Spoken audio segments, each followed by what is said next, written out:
வணக்கம். இன்றைய செய்திகளின் தொகுப்பு. கோவை விமான நிலையம் வருகை தந்த நாமக்கல் பாராளுமன்ற உறுப்பினர் VS மாதேஸ்வரன் அவர்களையும் KMDK துணை பொதுச் செயலாளர் மற்றும் முன்னாள் பாராளுமன்ற உறுப்பினர் AKP சின்ராஜ் அவர்களையும் கோவை மாவட்டம் நிர்வாகிகள் பூங்கொத்து கொடுத்து வரவேற்றனர். அமெரிக்க பல்கலைக்கழகத்தில் கல்வி உதவித்தொகை பெறுவதற்காக தனது தந்தை இறந்துவிட்டதாக பொய் சான்றிதழ் கொடுத்த இந்திய மாணவர் கைது செய்யப்பட்டார். பென்சில்வேனியா லேகி பல்கலைக்கழகத்தில் சேர்ந்த ஆரியன் ஆனந்த் என்ற 19 வயது மாணவர் தமது வாழ்க்கையை பொய் மீது கட்டமைத்ததாக ரெடிட் சமூக ஊடகத்தில் பதிவிட்டார். இதுபற்றி பல்கலைக்கழக நிர்வாகம் நடத்திய விசாரணையில் ஆரியன் ஆனந்த் தமது 10ஆம் வகுப்பு மதிப்பெண் பட்டியலில் திருத்தம் செய்தது தெரியவந்தது. நிதி உதவி, குடும்பத்தினர் வருமானம் தொடர்பான ஆவணங்களும் போலி என புலப்பட்டதால் அவர் கைது செய்யப்பட்டு சிறையில் அடைக்கப்பட்டார். குற்றத்தை ஒப்புக்கொண்டதால் பல்கலைக்கழகத்தில் டிஸ்மிஸ் செய்யப்பட்ட அவர் பின்னர் இந்தியாவுக்கு அனுப்பப்பட்டார்.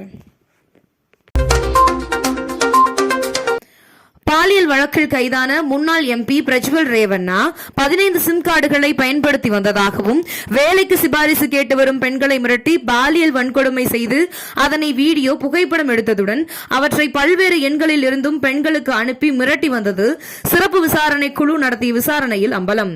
2 நாட்களுக்கு முன்பு ஒலே நேரசிற்பில் நாமக்கல் பாராளுமன்ற உறுப்பினராக பதவியேற்பு விழா முடிந்து தாயகம் திரும்பிய பொழுது VS மாதேஸ்வரன் அவர்களை கோஸ்டல் ரெசிடென்சியல் கூட்டணி கட்சி நிர்வாகிகள் அனைவரும் வரவேற்றனர்.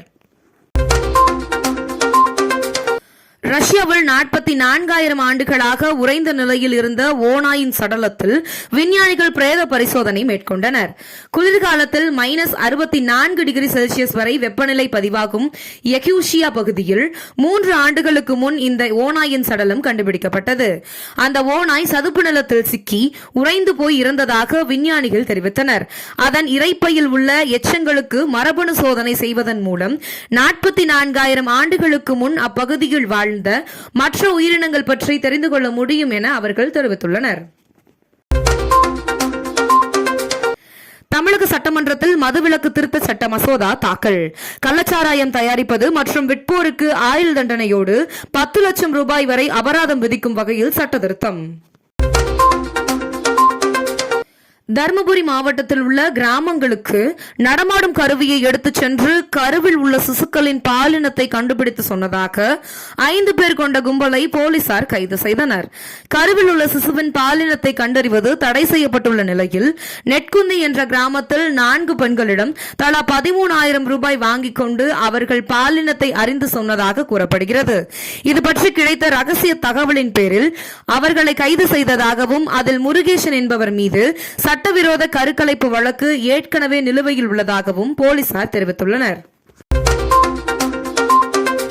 நீலகிரி மற்றும் கொடைக்கானல் பகுதிகளுக்கு செல்லும் சுற்றுலா பயணிகள் இ-பாஸ் பெற வேண்டும் என்ற நிபந்தனை செப்டம்பர் 30ஆம் தேதி வரை நீட்டிக்கப்பட்டிருக்கிறது.